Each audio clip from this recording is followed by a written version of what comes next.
各位观众、各位听众、各位网友、各位朋友，大家好，欢迎来到我的频道派 TV。今天是纽约时间2020年10月10号星期六。在中国的国庆期间最热闹的新闻就是川普感染了新冠病毒。那么川普他是极力希望对外传达正面的信息。一方面呢，他要说明他的病情不严重，正在好转；另一方面呢，又要表现出一个强力领导人的形象，带病工作、坚持出访等等。绝大多数被感染的者都是白宫和共和党的阵营。对于民主党来说，疫情之所以主要在共和党范围内爆发，就是共和党不相信科学，轻视疫病的必然结果。川普的病情到底有多严重外面的人呢，只能根据白宫的医生、内幕人士的只言片语进行分析。如果新冠病毒非常危险，很容易致人死命，那就说明川普一直以来淡化防疫的态度是错误的。所以必须适度弱化这个新冠病毒的危险性。但实际上呢，川普的病情呢一度是非常严重的，包括出现了发高烧、体内2次出现血氧浓度下降这些严重的症状，一度下降到了94%以下，达到了重症标准，并且需要吸氧。我们看一下川普他服用的药，他用的是再生元的这个制药公司针对新冠病毒研发的抗体组合，叫做 REGN-CoV2， 叫做抗体鸡尾酒，通过了人工合成的蛋白质，模仿身体免疫系统的这个对抗新冠病毒。这个药目前还在临床实验阶段呢 ，FDA 也没有批准这个药的使用。而川普的医生呢，要求为川普使用这款药的理由呢，就是一个同情用药。FDA 允许当病人的生命安全受到疾病威胁的时候呢，可以使用一些处在研究阶段的新药。换言之，一般的症状这个病人呢，并不能够使用这种药。之所以能够使用这种药呢，也在于川普的情况十分危急，而且由于是处在实验阶段的药，那么病人也要承担一定的风险。所以在川普使用了这个 REGN-CoV2 的情况看呢，说明川普的病情呢比较严重。他同时也用了这个瑞德西韦。FDA 在5月份批准了医生可以在紧急情况下使用这款药治疗新冠病毒，但只能提供给吸氧病人或者是上呼吸机者。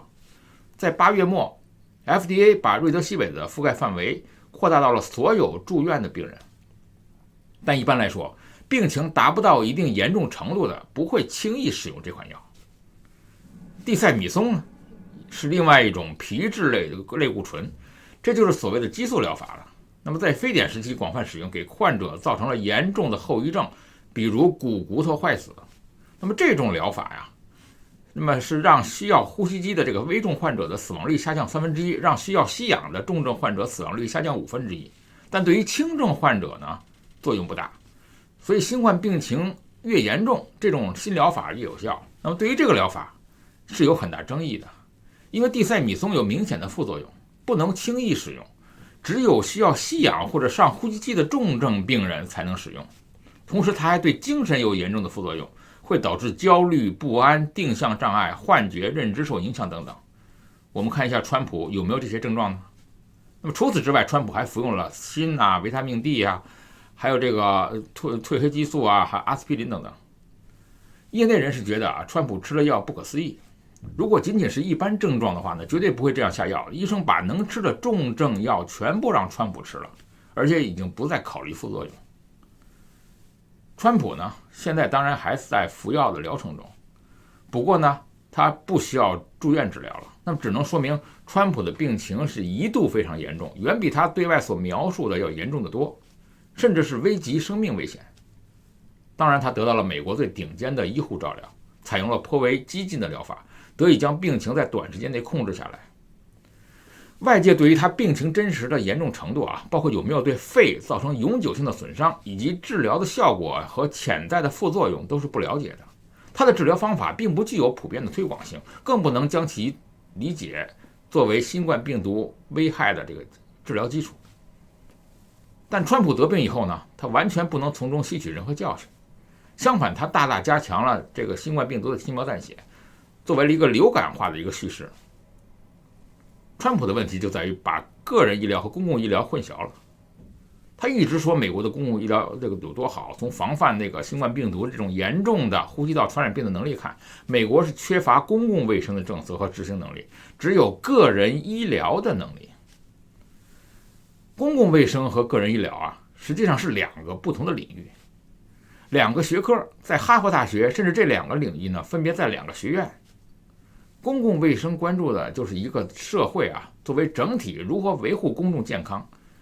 那么公共卫生的执行，除了依赖基本的医疗技术支持外，更多的就是公共政策、社会政策，关注的是一个社会如何建立一套好的医疗基础设施，还有制度来预防疾病，防范系统性的公共卫生安全。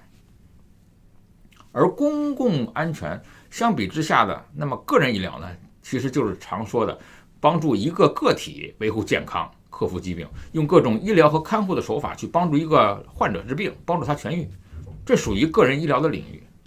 那么能够帮助人类获得更多治愈疾病的手段呢，这些全部都属于个人医疗领域的进步。而帮助一个社会作为一个整体预防呼吸道传染病，需要的就是建立一个系统性的防疫和控疫的政策，全民的公共卫生意识还有规范的建立。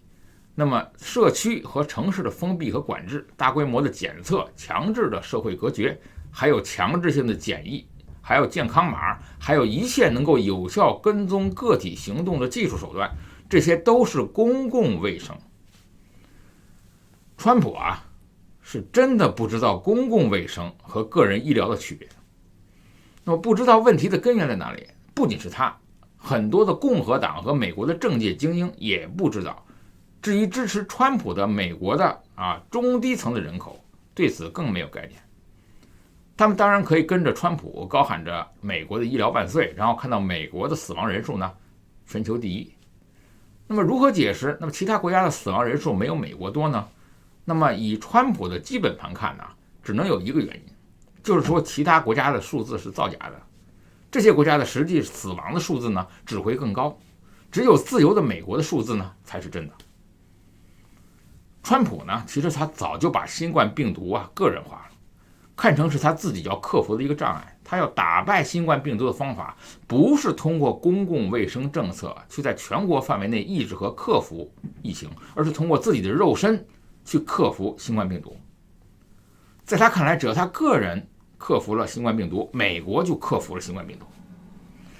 绝大多数国家的人民呢，针对这个新冠病毒，那么人们的聚焦和争议点呢，往往就是围绕在本国政府的处理方法得力还是不得力。在克服新冠病毒的巨大欣喜和自我陶醉中，川普呢，他会认为自己之所以能够克服新冠病毒，是某种超自然的旨意。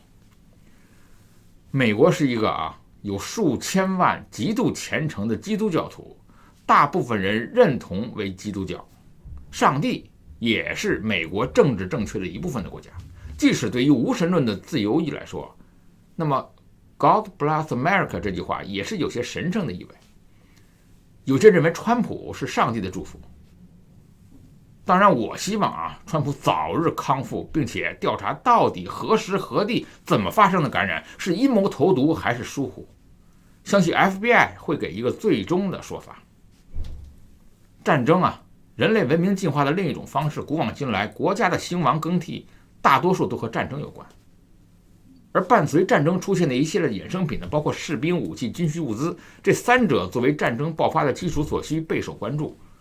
历代帝王呢，也是耗费心思去提升这三样东西，而每逢战争爆发，总会出现一种非常诡异的现象，那就是缺粮。明明士兵的数量没有增加，而且是给打仗的将士们准备的粮草往往也是只多不少，但往往打着打着，前线的战士就说又没粮草了。在古代打仗的时候我们知道有一个屡试不爽的计策，那就叫做劫粮道。一旦找到敌方运输粮草的通道，然后把它破坏，那么基本上就可以宣告战争结束了。东汉末年的这个官渡之战就是一个鲜活的例子。当时袁绍坐拥幽冀青并四州，那么手下的精兵呢是几十万，名副其实的是北方一霸。而反观曹操，只有滚州和豫州，手下的精兵只有数万。面对于几倍于自身的曹操呢，那个敢夫一点都不害怕。那么他怎么做呢？他对于这个徐攸啊献计，然后呢，他接受了要把袁绍囤积粮草的这个乌巢给烧了，最终呢，火烧乌巢，最终打败了袁绍，统一了北方。当然，除了这种结粮草导致的缺粮啊，还有的就是打仗抽调了太多的农业的劳动力，这和古代特有的府兵制度是有关的啊。战时上马为兵，闲时在家种田。那么不打仗的时候啊，民间的劳动力是充足的啊，农业的这个生产稳定，大灾之年呢，粮食一般也是有保障的。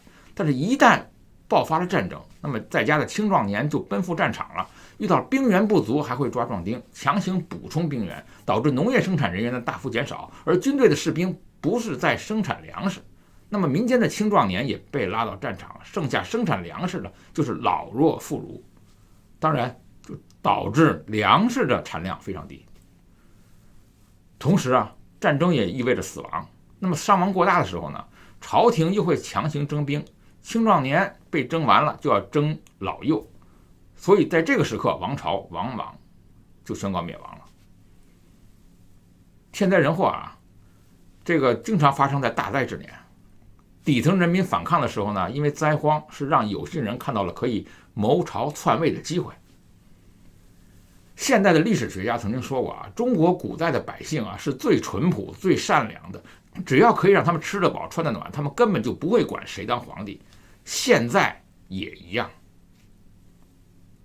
的确，在古代的风调雨顺的年代里啊，战争是很少爆发，但是每逢大灾之年，百姓基本无法承担那么地主的压榨，为了生存只好造反。那么农民起义呢，又会引发各地的诸侯王的叛乱，由小及大，一场全国性的战争不可避免。所以从这里不难看出啊，此类因缺粮引起的战争，大多数天灾加人祸造成的。粮食欠收和社会矛盾之间的碰撞产生了剧烈的火花。那么地主阶级呢，不仅不调和矛盾，反而逼迫农民多交粮，这样就激化了农民的反抗。那么前线的战场呢，导致更加缺粮。所以战争是社会运行的一种行为，而粮草又是和它紧密相关的半生物，两者是互为表里，缺一不可。因此在战争爆发时期，总是因为各种原因出现了缺粮。当下中国啊，如果发生了战乱，那么美国的粮食就是真正的救命的粮草。那么这又引出了下一个问题，一旦发生战乱缺粮，如何在中国的野外生存呢？我每天都在思考啊，在中国的非常时期啊，如何在野外求生；非常时期如何在户外找到天然野生的食物，这是每个生存狂都关心的问题。即使啊，你曾经囤积了很多食物，也可能消耗殆尽，或者被人洗劫一空。到了那个时候，你就不得不到处寻找可以果腹的食物。所以你不要被电视节目和这个网红的视频忽悠啊，那些是骗流量的团队操作啊。这些东西呢，都不是户外求生的教科书。以普通城里人的能力啊，在户外你是抓不到哺乳动物和鸟类的。做陷阱、设套之类的狩猎方法呢，想都不要去想。下河摸鱼的难度也很高，除非是景区里被喂养的金鱼和金龙鱼，否则徒手抓鱼基本上不靠谱。用树枝呢做树杈，然后呢给它加上刀作为鱼叉，基本上也是瞎扯。除非啊你在养鱼塘的边上，或者在公园里面呢，那么插这些鲤鱼。真正的抓鱼呢是有很多种办法的，是钓鱼啊、渔网啊、鳝鱼篓啊、挖泥鳅啊、炸鱼、毒鱼。真正有效的办法呢，都是最普通、最平淡的，而不是猎奇的。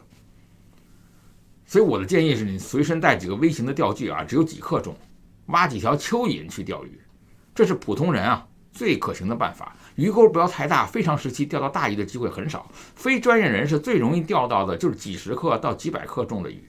用大鱼钩的效益呢，不如用小鱼钩。而且最可行的是吃植物，植物见到人是不会跑的啊，比动物容易多了。首先要学会的不是野菜野果，而是庄稼。我们知道田里的作物数量远远高于野菜啊，既然是在荒野，有很多自然繁殖的蔬菜，那么野生动物呢，也会把它的种子传播到很多地方。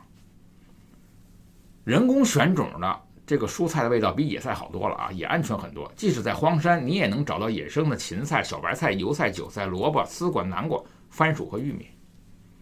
所以你要学会根据叶子和花来判断蔬菜，知道番薯叶子和土豆叶子是什么样子，挖下去就有吃的。油菜虽然主要是用来榨油，但是它的叶子也是可以吃的，嫩芽和花蕾尤其好吃。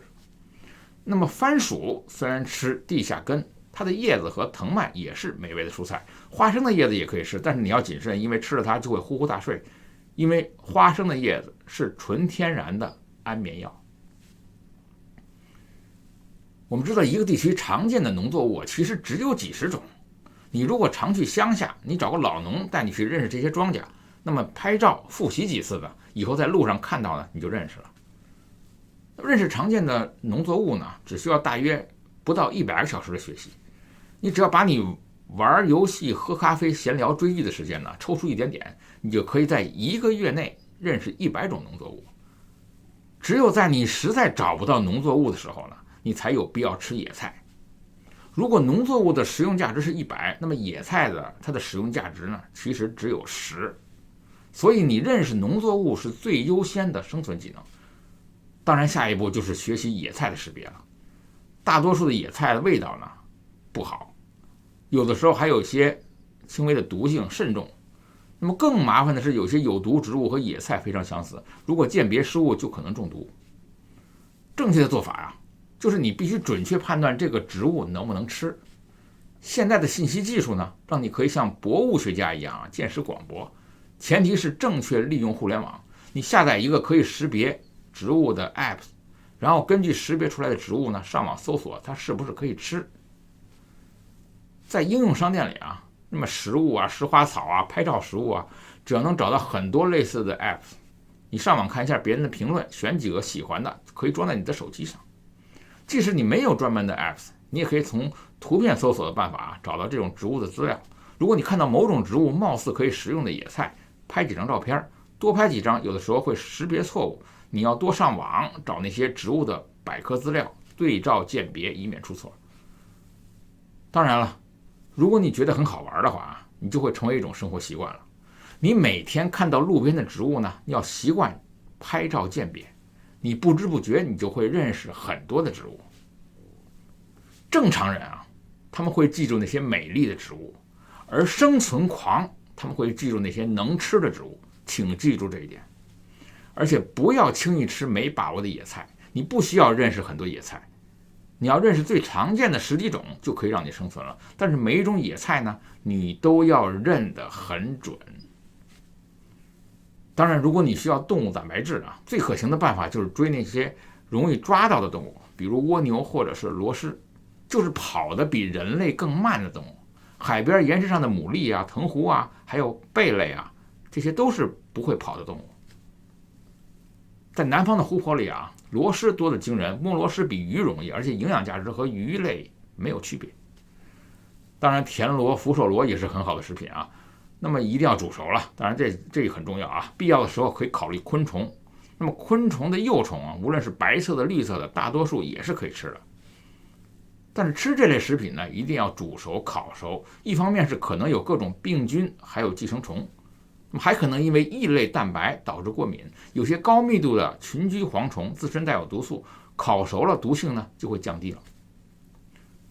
但还有一种被人忽略的野生动物就是蚯蚓，中医叫做地龙，虽然不是美食，但是蛋白质的含量非常高，你可以泡水洗净炖熟就可以吞下去了。所以你要现在开始啊，练习怎么来摸螺蛳。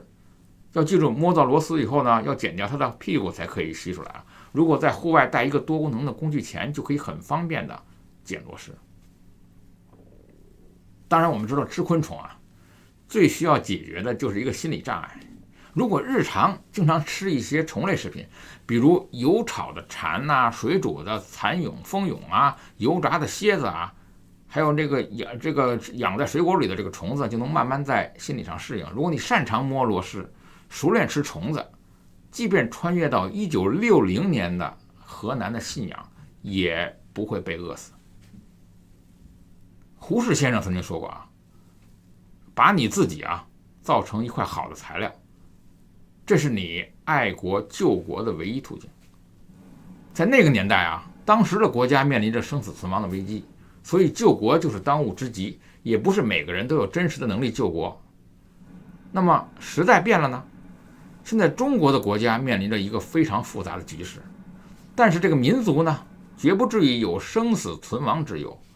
所以呢，正因为天塌不下来，所以出现了很多的阿 Q 的后代呢，有恃无恐的放肆。具体呢，他就表现为了一些假爱国、吹牛、拉仇恨。这一次啊，川普的新冠阳性，那么导致中国的小粉红们手舞足蹈、弹冠相庆。他们觉得他们的行为就是在爱国，甚至我看到了小视频啊，两个中年妇女街头采访，他们说太高兴了，这是给节日的最好礼物。